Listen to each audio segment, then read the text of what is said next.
നമുക്കേവർക്കും പേരെടുത്ത് വിളിക്കാൻ കഴിയുന്ന, അല്ലെങ്കിൽ ഇവിടെ ഇരിക്കുന്ന പലർക്കും ബൈജു എന്ന് വിളിക്കാൻ കഴിയുന്ന, പലരും MRA എന്ന് വിളിക്കുന്ന നമ്മുടെ പ്രിയപ്പെട്ട MR ബൈജു അണ്ണനെയാണ് നമ്മൾ നിയമസഭയിലേക്ക് അയക്കാൻ നമ്മൾ തിരഞ്ഞെടുത്തിരിക്കുന്നത്. അതുകൊണ്ട് തന്നെ ഈ ഇലക്ഷൻ ഞാൻ ഈ മണ്ഡലം കൺവെൻഷൻ ഇവിടെ തീരുമാനിക്കുമ്പോൾ മണ്ഡലം പ്രസിഡന്റിനോട് പറഞ്ഞത്, നമുക്ക് ഏറ്റവും മികച്ച ഒരു ഉദ്ഘാടകനെ കണ്ടെത്തണം. കാരണം നമുക്ക് വൈകാരികമായ ഒരു കൺവെൻഷൻ നടത്തുമ്പോൾ, അല്ലെങ്കിൽ നമ്മളൊരു ഇലക്ഷനിലേക്ക് പോകുമ്പോൾ, നമ്മുടെ സ്ഥാനാർത്ഥി നമ്മുടെ നാട്ടിൽ നിന്നാവുമ്പോൾ നമ്മുടെ കൺവെൻഷൻ ഏറ്റവും മെച്ചപ്പെടുത്തേണ്ടത് നമ്മുടെ ഏവരുടെ ആവശ്യമാണ്. അതിനപ്പുറത്തേക്ക് നമ്മുടെ വർക്ക്, നമ്മുടെ സ്ഥാനാർത്ഥിയെ വോട്ടെണ്ണുമ്പോൾ ഏറ്റവും കൂടുതൽ വോട്ട് കൊടുക്കേണ്ടത് നമ്മുടെ മണ്ഡലത്തിൽ നിന്നാണ്. ഇത്തരം കാര്യങ്ങൾ ചെയ്യാനുള്ളത് കൊണ്ട് തന്നെ ഈ ഇലക്ഷൻ, അതുകൊണ്ടാണ് ഞാൻ ആദ്യം പറഞ്ഞത്, ഈ ഇലക്ഷൻ കാട്ടാക്കട മണ്ഡലത്തിലെ കോൺഗ്രസ്സുകാർക്ക് ഏറ്റവും വൈകാരികമാണ് ഈ ഇലക്ഷൻ എന്ന് ഞാൻ പറഞ്ഞു. ഈ ഇലക്ഷനിൽ നമ്മളെപ്പോഴും നന്നായി വർക്ക് ചെയ്യുന്നവരൊക്കെയാണ്. ഞാൻ അതിലൊന്നും ആരെയും കുറ്റപ്പെടുത്തി സംസാരിച്ചതല്ല. പക്ഷേ ഈ ഇലക്ഷനിൽ അതിനപ്പുറം നമ്മളെപ്പോഴും പറയും നമ്മുടെ വീട്ടിൽ നിന്നാണ് കാൻഡിഡേറ്റ്, നമ്മുടെ ഫാമിലിയിൽ നിന്നാണ് കാൻഡിഡേറ്റ്. എന്നാൽ ഇത്തവണ അത് സത്യമാണ്, നമ്മുടെ കുടുംബത്തിൽ നിന്നാണ് കാൻഡിഡേറ്റ് വന്നിരിക്കുന്നത്. അതുകൊണ്ട് നന്നായി വർക്ക് ചെയ്യേണ്ടത് അത്യാവശ്യമാണ്. ബഹുമാന്യായ ഉദ്ഘാടകൻ ഞാൻ വിളിക്കുമ്പോൾ എന്നോട് പറഞ്ഞത്, ഞാൻ വരുന്നത് 26-ാം തീയതി ആണെന്നാണ് എന്നോട് പറഞ്ഞത്. അധ്യക്ഷൻ വിജയകുമാർ നമ്മുടെ ഈ കൺവെൻഷൻ ഉദ്ഘാടനം ചെയ്യുന്ന ഏറെ പ്രിയങ്കരനായ സഹോദരൻ അഡ്വക്കേറ്റ് മാത്യു ആൻ്റണി, വേദിയിലിരിക്കുന്ന സദസ്സിലിരിക്കുന്ന എല്ലാവരും നമ്മളൊരുപോലെയാണ്. കഴിഞ്ഞ കാലങ്ങളിൽ നമ്മളെല്ലാവരും ഒന്നിച്ച് നടന്നവരാണ്. പ്രത്യേകിച്ചും കാട്ടാക്കട പ്രദേശത്ത്, കാട്ടാക്കട ഇന്ന് തെരഞ്ഞെടുപ്പ് കൺവെൻഷൻ ആരംഭിക്കുന്നത് നമ്മുടെ മണ്ഡലത്തിൽ നിന്നാണ്, കാട്ടാക്കടയിൽ നിന്നാണ്. ഒരുപക്ഷെ എൻ്റെ സംഘടനാ പ്രവർത്തനം തുടങ്ങിയ പ്രദേശത്ത് നിന്ന്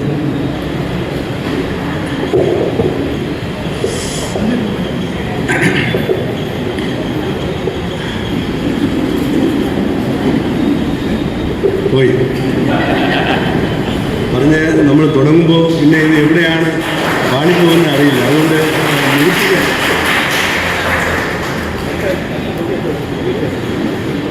94 കാട്ടാക്കട ക്രിസ്ത്യൻ കോളേജിൽ ഞാനൊരു ഡിഗ്രി വിദ്യാർത്ഥിയായി ചേർന്നു. അന്ന് യൂണിറ്റ് പ്രസിഡൻ്റായിരുന്നത് ഒരു സുരേഷ് ബാബു, പിന്നീട് ഹബീബ് ഖാൻ, അവർ മാറി. അത് കഴിഞ്ഞിട്ട് അനിൽ ജോസ് ആയിരുന്നു അവിടുത്തെ യൂണിറ്റ് മണ്ഡലം പ്രസിഡന്റ്. അദ്ദേഹവും പെട്ടെന്ന് അദ്ദേഹത്തിൻ്റെ സംഘടനാ പ്രവർത്തന കാലഘട്ടത്തിൽ അദ്ദേഹവും മാറേണ്ട സാഹചര്യം ഉണ്ടായി. തുടർന്ന് നമ്മുടെ നാട്ടുകാരനായ രശാന്താണ് യൂണിറ്റ് പ്രസിഡൻ്റായി വന്നത്. യൂണിറ്റ് പ്രസിഡന്റ് അദ്ദേഹം രശാന്ത് യൂണിറ്റ് പ്രസിഡന്റ് ആയിരിക്കുമ്പോഴാണ് KSUവിൻ്റെ പ്രവർത്തനത്തിൻ്റെ ഭാഗമായി ഞാൻ മാറുന്നത്. അന്ന് യൂണിറ്റ് പ്രസിഡന്റായി കഴിയുമ്പോൾ ആ വർഷവും കടന്നുപോയി. പിന്നെ ഷാജിദാസ് യൂണിറ്റ് പ്രസിഡന്റ് ആകുമ്പോഴാണ് ആ കമ്മിറ്റിയിൽ യൂണിറ്റ് സെക്രട്ടറിയായി ഞാൻ പ്രവർത്തനം തുടങ്ങുന്നത്. തുടർന്ന് കാട്ടാക്കട കോളേജിൽ നിന്ന് യൂണിവേഴ്സിറ്റി യൂണിയൻ കൗൺസിലായി തിരഞ്ഞെടുക്കാനുള്ള ഭാഗ്യമുണ്ടായി. അതേ തുടർന്നാണ് കേരള യൂണിവേഴ്സിറ്റിയിലെ സ്റ്റുഡൻസ് കൗൺസിൽ മെമ്പറായി തിരഞ്ഞെടുത്തത് മറ്റൊരു നിലവാരത്തിലേക്ക്. കാട്ടാക്കട ക്രിസ്ത്യൻ കോളേജാണ് സംഘടനാ പ്രവർത്തന രംഗത്ത് അടിസ്ഥാനം. എന്നോടൊപ്പം എന്നോടൊപ്പം ഷാഹിദാസിനോടൊപ്പം ഒക്കെ സംഘടനാ പ്രവർത്തനം നടത്തുകയും അതിന് നേതൃത്വപരമായിട്ടുള്ള പങ്കുവയ്ക്കുകയും ചെയ്ത ഒരുപാട് രാജൻ ഇവിടെ ഇരിപ്പുണ്ട്, നമ്മുടെ ബിജു പ്രകാശൻ, അവരൊക്കെ അന്ന് KSUവിൻ്റെ അവിടുത്തെ സഹപ്രവർത്തകരായ നേതാക്കളായിരുന്നു. അന്ന് സുബ്രഹ്മണ്യൻ ചേട്ടന്, ബഹുമാനപ്പെട്ട നമ്മുടെ മൺമറഞ്ഞു പോയ പ്രിയങ്കരനായ ചെല്ലപ്പന ആശാരി അവരുൾപ്പെടെ, പ്രിയപ്പെട്ട TK സുരേഷ് ഉൾപ്പെടെയുള്ള നിരവധി നേതാക്കൾ അന്ന് KSUവിന് വളരെ താല്പര്യപൂർവ്വമായിട്ടുള്ള പിന്തുണ പുറത്തുനിന്നും നൽകിയിട്ടുണ്ട്. സംഘടന കാട്ടാക്കട ക്രിസ്ത്യൻ കോളേജിലെ KSU രൂപപ്പെട്ടു വരുമ്പോൾ അതിലൊരു പങ്കാളിയാകാൻ ഭാഗ്യം സിദ്ധിച്ചത് എനിക്ക് ആ ഒരു ഭാഗ്യം കിട്ടിയെന്നുള്ള ഒരു സന്തോഷം നിങ്ങളുടെ മുമ്പിൽ ഞാൻ അറിയിക്കട്ടെ, ഞാൻ പങ്കുവയ്ക്കട്ടെ.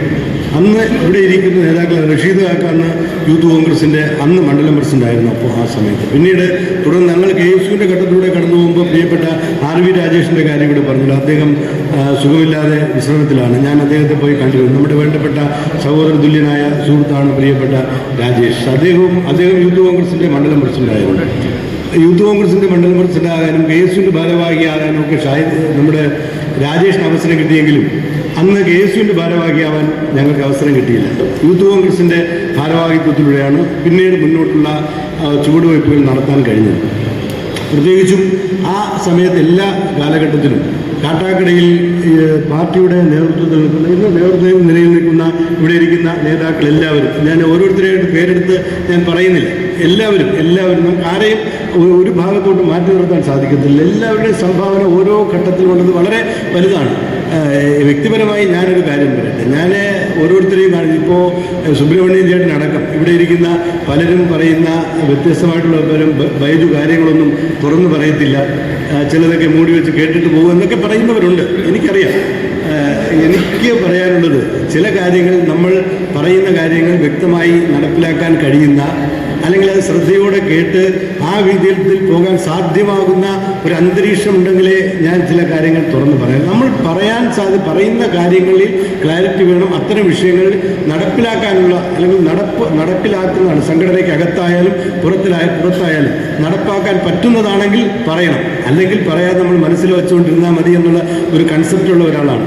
നമ്മളൊരു കാര്യം പറഞ്ഞ് ഇവിടെ ഇരിക്കുന്ന സുരേഷിൻ്റെ ശത്രുവാവേണ്ട കാര്യമില്ലല്ലോ, അല്ലെങ്കിൽ രാജൻ്റെ ശത്രുവാവേണ്ട കാര്യമില്ലല്ലോ. അത്തരത്തിലുള്ള ചില ഭാഗം എൻ്റെ ഭാഗത്തുണ്ട്. അത് ശരിയോ തെറ്റോ എന്ന് വിലയിരുത്തേണ്ടത് നിങ്ങളാണ്. റോഡിലൂടെ കടന്നുപോയപ്പോൾ എല്ലാവർക്കും എന്നെ അറിയും. എല്ലാവരും നല്ല സന്തോഷത്തിൽ ബൈജുവല്ലേ ഇപ്പോൾ പറയുമ്പോൾ കൈ ഉയർത്തിക്കൊണ്ട് പോകും, ചിരിച്ചുകൊണ്ട് പോകും, തോടി തട്ടിയിട്ട് പോകും. പക്ഷേ വോട്ടിരിക്കുന്നത് എവിടെയാണ്? ഇവിടെയൊന്നുമല്ല, വീട്ടിലല്ലേ, ബൂത്തിലല്ലേ. ഞാൻ തിരഞ്ഞെടുപ്പ് കഴിഞ്ഞ് വിളപ്പിശാലയിൽ നൂലിയോടെന്ന് പറയുന്ന ഭാഗത്ത് ഒരു കുളക്കരയിൽ കൂടെ ഒരു മരണ വീട്ടിൽ ഒരു മാസം കഴിഞ്ഞ് പോകുമ്പോൾ അവിടെ ഒരു അമ്മച്ചിയാണ്. ഞാൻ ഈ പറയുമ്പോൾ സ്വാഭാവികമായിട്ട് നമ്മളിപ്പോൾ ഈ സിനിമ ഷൂട്ടിങ്ങിന് വേണ്ടി കെട്ടിപ്പിടിക്കുമ്പോഴല്ലോ നമ്മളൊരു വൈകാരികമായിട്ടുള്ള ഒരു സ്നേഹബന്ധം നമ്മളോട് കാണിക്കുമ്പോൾ നമ്മളറിയാതെ അതിലേക്ക് ഞാൻ കടന്നു പോകുന്നതാണ്. അപ്പോൾ അമ്മച്ചി ഇങ്ങനെ, പിള്ളേ നീ മത്സരിച്ചൊന്നും ഇല്ലേ എന്ന് ചോദിച്ചപ്പോൾ അമ്മച്ചി ഞാൻ ഇവിടെ തന്നെ മത്സരിച്ചു. അമ്മച്ചി മക്കളെ എന്നോട് ആരും പറഞ്ഞില്ല.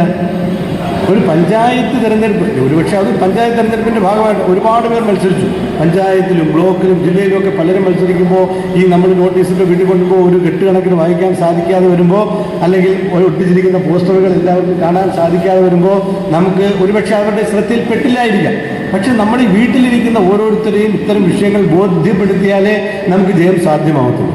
നമ്മൾ ബൂത്ത് തലത്തിലുള്ള പ്രവർത്തനത്തിൻ്റെ ഭാഗം അതിനെക്കുറിച്ചാണ് ഞാൻ പറഞ്ഞത്. അപ്പോൾ വ്യക്തി എന്നുള്ളത് ഇവിടെ ഒരു പ്രശ്നമേ അല്ല. വ്യക്തിക്ക് അതീതമായിട്ടുള്ള പ്രസ്ഥാനമാണ് പരമപ്രധാനം. പ്രസ്ഥാനമില്ലെങ്കിൽ ഇവിടെ ആരുമില്ല, ഞാനുമില്ല, നിങ്ങളുമില്ല. പ്രസ്ഥാനം ഉണ്ടെങ്കിലോ ഞാനുമുണ്ട്, നിങ്ങളുമുണ്ട്, നമ്മളുണ്ട്. നമ്മൾ ജയിക്കണമെങ്കിൽ നമ്മൾ ഒറ്റക്കെട്ടായി നിന്നെങ്കിലേ നമുക്ക് ജയിക്കാൻ പറ്റത്തുള്ളൂ.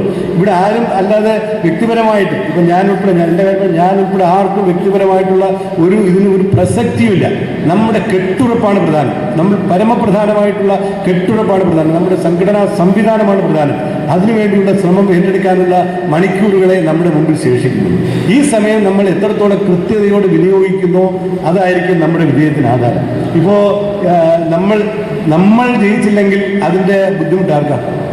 നമുക്ക് മാത്രമല്ല, നമ്മൾ കോൺഗ്രസ് പാർട്ടിക്കോ MR ബൈജു എന്ന വ്യക്തിക്കോ മാത്രമല്ല, നമ്മുടെ നാടിനു കൂടെയാണ്. നമ്മളൊന്ന് ആലോചിച്ച് നോക്കൂ. കോൺഗ്രസ് പാർട്ടി അല്ലെങ്കിൽ N ശക്തൻ എന്ന് പറയുന്ന MLA കാട്ടാക്കടയിൽ ഉണ്ടായിരുന്നപ്പോൾ കൊണ്ടുവന്നതല്ലാതെ ഒരു വികസന പ്രവർത്തനവും നമ്മുടെ മേഖലയിൽ ഇതുവരെ വന്നില്ല. കഴിഞ്ഞ 10 വർഷക്കാലമായി താലൂക്ക് എന്ന് പറയുന്ന ഒരു വലിയ സംവിധാനം നമ്മൾ പ്രതീക്ഷയ്ക്കപ്പുറത്തേക്ക് ഒരു നൂറ്റാണ്ട് കാലമായി സമരങ്ങൾക്കൊടുവിൽ താലൂക്ക് എന്ന് പറയുന്ന സംവിധാനം നമ്മുടെ മണ്ഡലത്തിൽ വന്നു. താലൂക്ക് ആസ്ഥാനമായി നമ്മുടെ മണ്ഡലത്തിൽ മാറി. പക്ഷേ അതിൻ്റെ ശരിക്കുള്ള ഗുണം കിട്ടുന്നത് ആർക്കാ?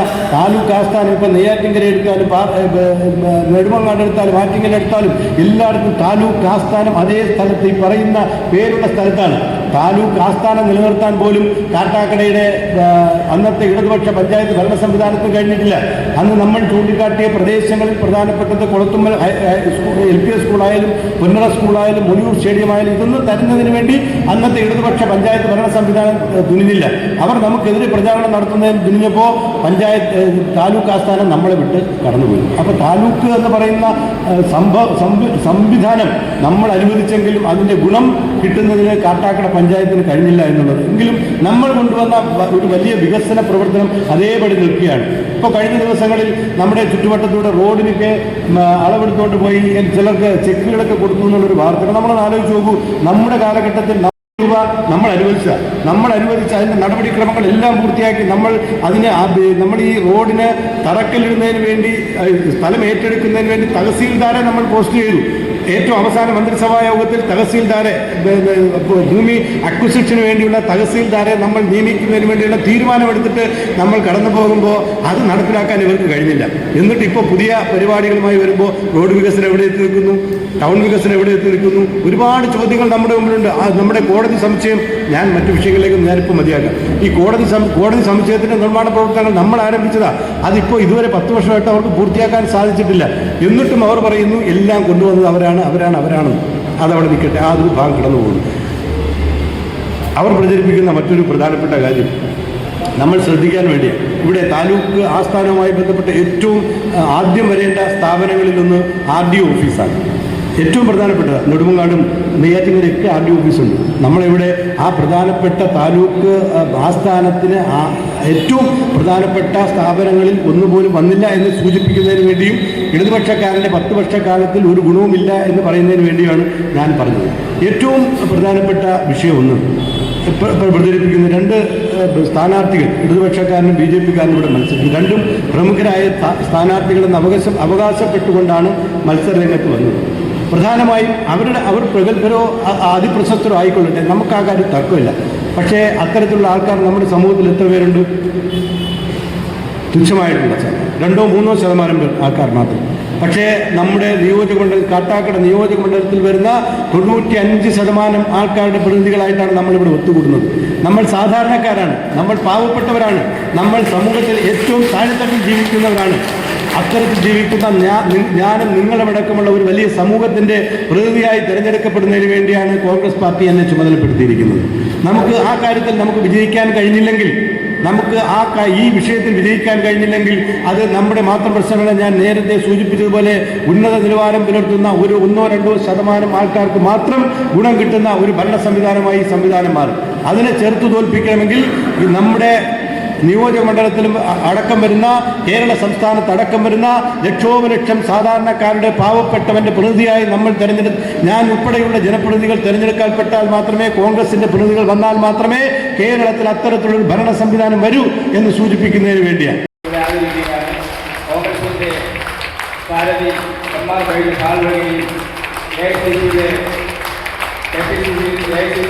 സെക്രട്ടറി മേത്തി ആന്റണി അവർക്ക് പട്ടത്തിൽ ചെയ്യുകയാണ്.